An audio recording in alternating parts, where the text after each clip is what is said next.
Welcome to Citizens Dialogue. I am Cassie Tony, joined by our analyst Kings Ojalo. Today we'll bring you the latest breaking news across Nigeria, from urgent update to insightful analysis. We'll guide you through the stories that matters. Now let's get started. 2027 politics. ADC crisis deepens.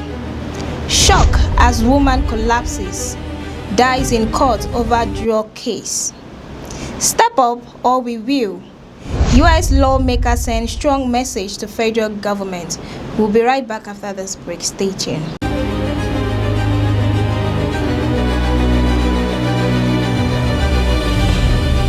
Good to have you join us. Thank you for having me, Cassie. It's a very wonderful day, and also to our viewers, thank you for watching. And the weather is a bit of course, cold. Rain of joy. Rain and of joy. Rain on our political system. Okay, I hope so. I hope this rain is able to wipe away the sins of APC, since the broom cannot do that. All right, let's dive in. INEC has removed the name of David Mark and Ralph Aregbesola as ADC National Chairman and National Secretary. They also say that they will not be recognizing Nafiu Gombe, as who is seeking to be declared as the national chairman through the court. We could recall that on the 17th of May 2025, Nafiu Gombe actually resigned from being the party national chairman to make, according to him, he wanted to make a smooth coalition. He wanted to make way for a smooth coalition for the ADC party. And then his resignation was actually forwarded to INEC on July 2025.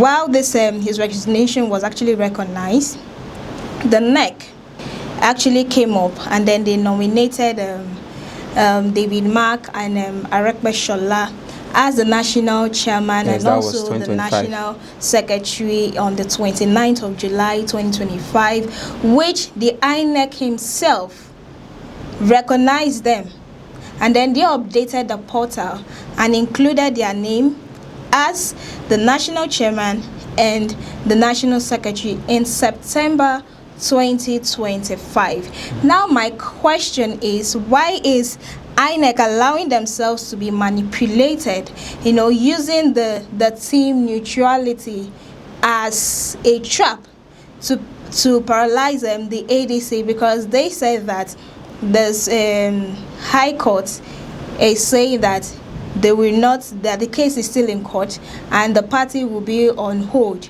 for now. This is a form of them trying to destabilize the party from participating in subsequent election, because I think Ekiti State and Osun State are actually planning for election, which with all this crisis happening in ADC, they may not participate in the election. Yes, let me come in, Cassie. You see, thank you for your analysis. It's just that, to me, the letter given to by INEC, it's to me, I think it's an April Fool message, which Nigeria should please know. Exactly, it's an April Fool message, because it's exactly so. That is what Nigeria should. I think Nigeria shouldn't panic about it, because this is the time of April Fool. So I think they should remove the joke and let's go back to business. That is what we should be seeing. The court ruling has really stated the fact that the likes of David Mark Aregbesola, has been removed from the INEC portal due to an allegation raised by Nafiu Balagombe, just as who was the former national chairman. But if you recall, I think March 2025, March 16 or thereabout 2020, where he formally announced his resignation. That was May 17, 2025. Thank you. May 17, right? 2025. He announced his resignation, and this is the same person. This is the same Rafiu coming out to deny that he has not resigned. Yeah. He only wanted to make some other coalition and thereabout. Now, who's fooling who? They've been after according the National Working Committee of that coalition stated that he formally resigned. That is why they brought in the likes of David Mark to be the national chairman, while Aregbesola be the vice secretary rather. Now you are coming out to accuse him, and you took it to law. And for the good of Luke, he was also suspended. You understand? Alongside with the two chairman and the national secretary. So now, who is fooling who here? You see, all these are just, you see, this is a very simple logic. We all know the mastermind into this situation, and we all know where it's coming from. Let Nigeria not be too bothered about it. It's unfortunate that the ruling party are trying to make sure that they weaken every other coalition around them, so that they will have a good strength against the 2027 presidential general election. You know, this thing, the removal from record, now removing what they call them, the ADC from record, is more or less like trying to sanction, giving sanctions to a group of people that does not have anything to be accused of. That is what I see here. Ojalo, sorry to interject you. Why is the INEC, or why is this crisis happening now? It's just few days after Kwankwaso joined the ADC. Why is it happening now? Why didn't they bring up all these allegations before Kwankwaso joined the ADC? Are we seeing that you mentioned that it's from the opposition party? Are you saying that APC are actually scared that Kwankwaso has large followers from the Kano? That if he loses from Kano, if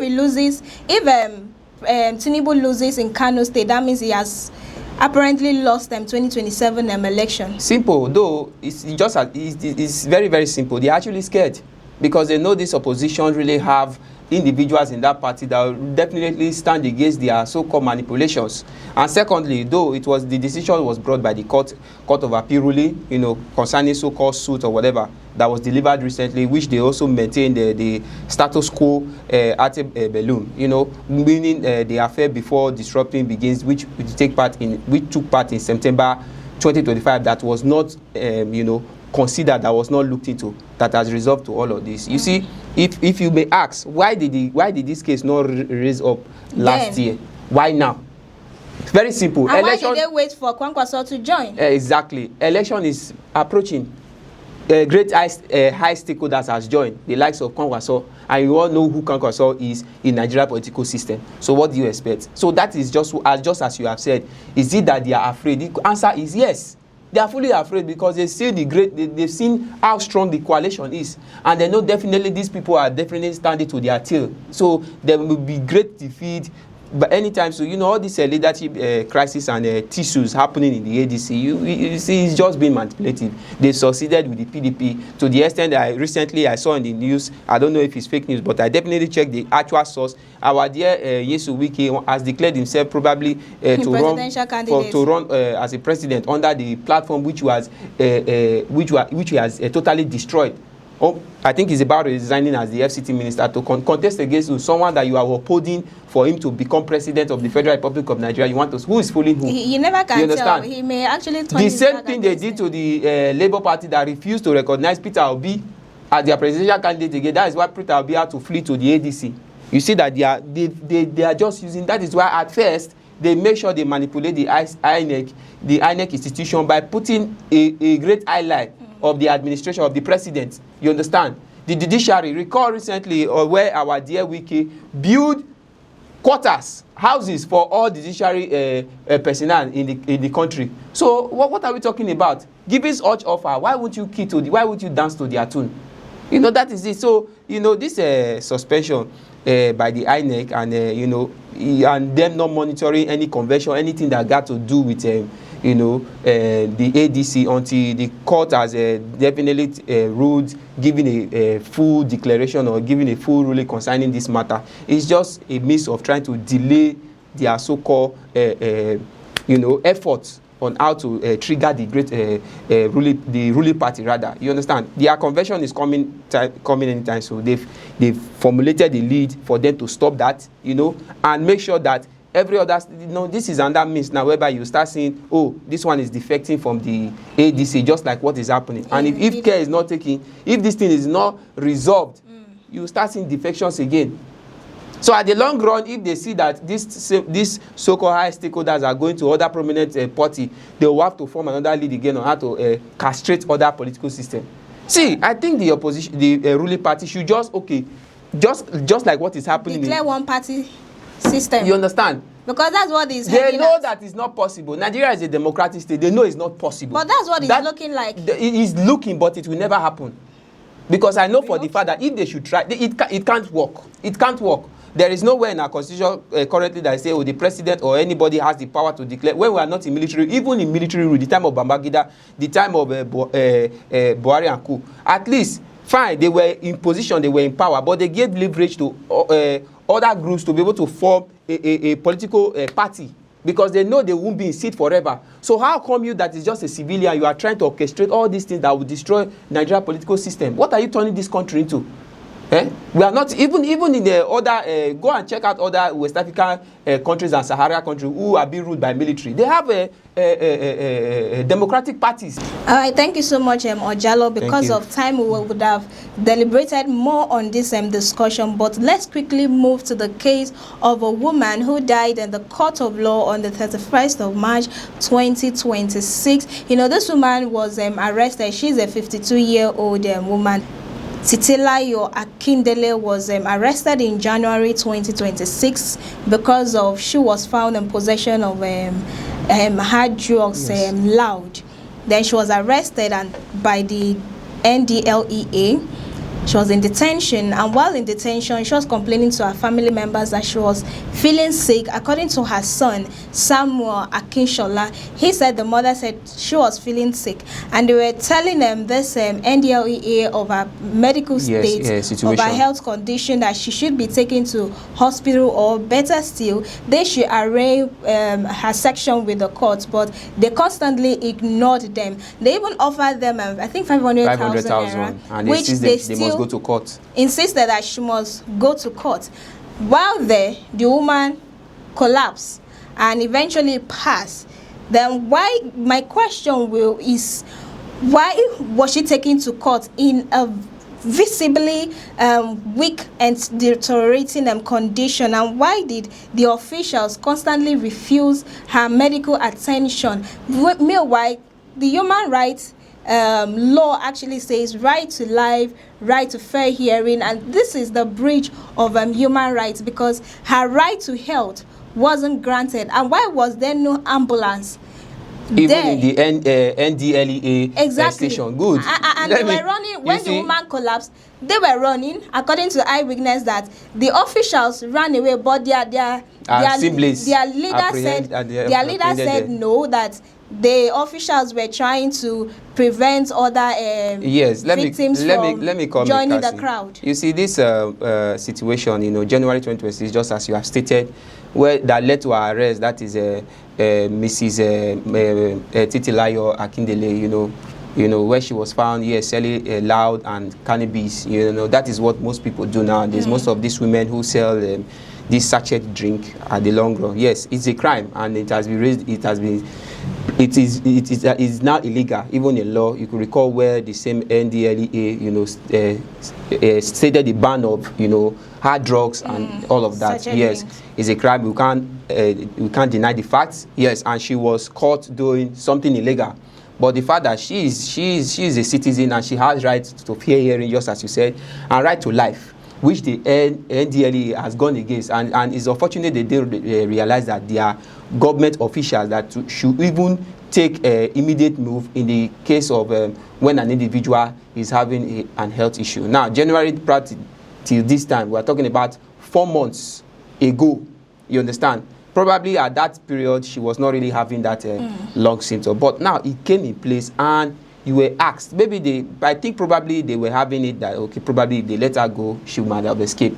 But I believe these so-called security agencies should be well trained that, look, okay, even if someone is having an health issue, there should be a health center should be provided even in your station, or they should follow them up to whatever hospital that she will be treated, rather than keeping her in custody. And the worst part of it, they noticed it. If probably it wasn't noticed, and they were highly, put to that situation by our children, as our family, and were even offered 500,000 naira. Yes, I think yes, the aspect of going to court was what was assigned against her. That they must go to court to settle the matter first.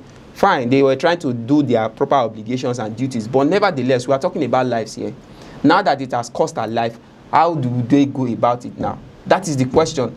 Now that, you know, she died in the process, the so-called commander of the Edo State branch by the name of Ofoyeje, saying that there was no prior indication of a physical unit, that is a lie.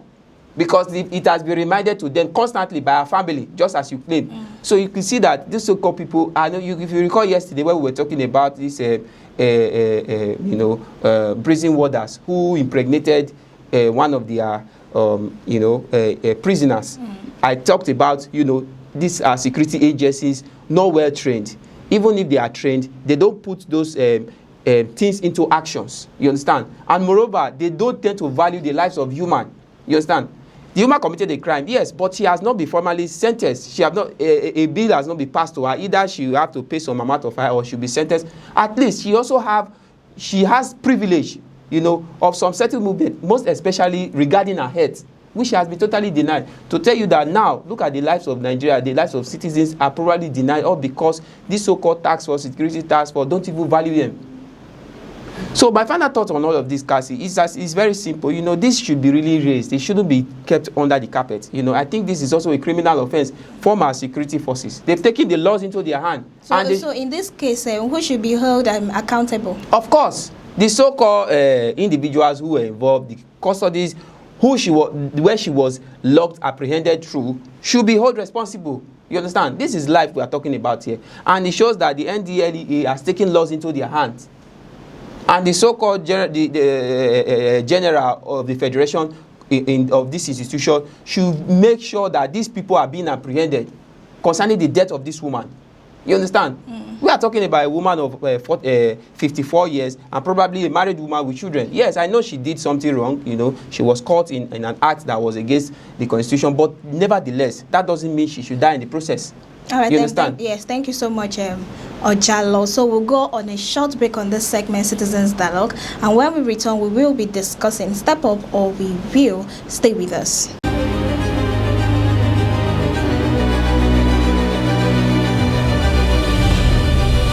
Still on the show, Citizens Dialogue. U.S. lawmaker, that's a congressman, has come out to warn our federal government to either step up or the United States of America will step in and do what they know how to do best. Of course, we know that the U.S. Army, they have the strongest army. Just the scenario that happened on the December 25th, 2025, where they actually bombed some through an airstrike from the coast of Guinea, which our Nigerian military, our government said they were in support of it, that they were aware. Something that Donald Trump just did it without them noticing. I mean, this thing happened in the middle of the night when everybody was sleeping. On a Christmas day. Yeah, so how did they know about it? And then incidents that happened on a Palm Sunday. We could see our president, Tinubu, going there today, April 2nd. Meanwhile, this thing happened since Sunday. He wasn't there. He did not sympathize with the people, but he's going there today. Although they said it's never too late. It's never too late, but then it is already late for him to start going there. And why would the governor himself even have to go and meet the president before him embarking on the trip? Yeah. Now he's there. Will he get to the victims? That's another thing. Because going to Plateau is a different thing. Getting to the victims is another thing. I mean, we could recall the scenario that happened in Benue State, where he didn't even get to the victims. He just got and went back that there was flood on the road. So this time around, and it's raining today, what will he say is his excuse for not getting to the victims? Well, the congressman, the U.S. congressman, Rilo Moore, this is not the first time he's coming into issues like this in Nigeria. You understand? Recall the killing that happened in Kebbi. As a matter of fact, he was also in Nigeria. He was present in the country with some of our ministers to deliberate on issues of killing, Christian genocide. And if you look at it, Christians are not the only one being victimized of this situation. You understand? Now, his STEM warning is all about charging Nigeria government. You understand? And I think if it's on the aspect of taking steps, just like they claim, that the federal government will have to step aside for them to do it. My question is, what has been taking the U.S. so long for taking drastic action concerning these so-called insurgencies? They've been procrastinating at the long run, where our dear Donald Trump described Nigeria as a country of particular concern. And he also gave Nigeria a very arrogant name, called Nigeria all kind of name. I think that would do, and I think I quite agree with the president. But what is the delay? That is what Nigeria is asking. Why have they not intervened? Why have they not, fished out these so-called insurgencies in the borders of Nigeria? Let him finish from Iran. Why? Come on, I don't think Iran should be a burden to him. Just as he has given Nigeria courage that, look, I'm going to intervene in the so-called killing situation happening. What has been the delay? That is one question. Then secondly, the diplomacy and the military threat that we'll be having with the US has been a good one. We could see where they came into the country, giving some trainings to our military personnel and thereabout. Now, what has been the effects? You understand? It's not all about coming to emphasize. It's not all about coming to just being in there in the US, giving straight warning. We are looking for action. I don't know if you understand. This is what Nigeria wants: total retaliation on the so-called Boko Haram and bandits that are, raveling gunmen that are, taking all these laws into their hands. We are looking for, let them be totally dealt with. Shoot aside. Just as the Minister of Defense staff talked about, Musa, he has given the Nigerian army to shoot aside anyone who is being apprehended, should be immediately eliminated. That is what we want from the US, because they've given Nigeria assurance for the time well-being, and we are not seeing anything. Okay, fine, 200 troops. Last 2 months, they talk about deploying of drones. Recently, we talked about it on this table, US deploying of drones to Nigeria. What are the effects? I think this thing should be stationed. The troops, the boots on ground, as they described it the other time, should be stationed in various locations in the north central, northeast, and northwest. Let there be actions. That is what Nigeria wants. It's not all about, giving Nigeria warning. We are a sovereignty nation, but our sovereignty is not speaking for us. And they should know that also the president himself is not doing the effective, necessary means on how to, make sure that these things is totally dealt with in Nigeria. Nigeria ranks one of the third strongest military in Africa, and we are going through this menace. Even Ethiopia, that is not even up to our ranking, don't find that is the truth. It's not a joking matter here. They are not even up to our ranking. They don't find this situation happening in their country. I can't remember the last time I had, countries like even Kenya or Ethiopia having Boko Haram insurgencies raveling their country. Why Nigeria? You understand? I've talked about, this so-called times without number. I've said it here that, look, these sponsors and there's a particular missionary by the name, what's his name again, in somewhere, I think is it in Jos? Plateau State, yes, who has been taking it into his hands, criticizing the president of not doing the needful so that this thing will stop, talking about the killings. And he also mentioned something recently, that these killings, it was fully planned. It was fully constructed to take place for whatever reason he can't give. You understand? And I also had the news of a minister warning him to flee the country before it's too late. But my say on that is that, look, the Americans are very deliberate about their citizens. If anything happened to him, it will be a total bunkering on Nigeria. So what am I trying to say in essence is, the US giving warnings constantly is not enough. Nigeria needs total intervention. That is what we need. Look at the killings that took over 12 to 28 people. It's more than anything. The one that happened in Kebbi, it was the same Rayomo who made a statement saying Nigeria president is not doing enough. They are not doing enough. You have deployed troops, you have deployed drones, you have deployed all the deployment that we ever need in the country. We are looking for action. Let them act. Some people came out to criticize that, the US does not come for nothing. They don't come and intervene and go for nothing. Probably they are against our oil well. Okay, come and intervene. Stop the killing. If it's what has our oil well be useful to us anyway? So you want them to come and enter? It does not be useful. Having an oil well that is not useful to the country, that we are not benefiting from it. Okay, look at the fuel hake. Look, is it? Let's be honest, what benefit are we having? So even if they come and take over our oil well, it doesn't still move Nigerians. We will still survive as we'll be surviving. You know, Ojala, I just think that you're saying this one because your mind is boiling. It's not matter of my mind. This is reality, Cassie. You're talking about the essence of all is, you see, there are specific demand, you know, they've been making, you know, this massive security robe ahead of Easter. You understand that? Okay, before Easter, that they don't want to hear additional killing again. What assurance do they have? All right, charging Pentagon for a time where and we are not seeing action. Let them start rolling out their strikes. We want to see strike or bandit hideouts. Ojalo, you know, I feel the U.S. president is actually waiting for Tinubu to act, to do something, to step up. If it doesn't step up, waiting for a chameleon to act until everybody dies. That is when he will start intervening. Yes, if Tinubu doesn't act, they will now come in and do what they know. I think they are waiting for the wrong individual. That's it for today's edition of Citizens Dialogue. Many thanks, Ojalo, for joining us. Thank you so much, Cassie, for having me. Thank you so much. And to you, our viewers, for watching. I am Cassie Tony, reminding you to stay informed and stay ahead. Join us next time for more breaking news across Nigeria. Do have a lovely day.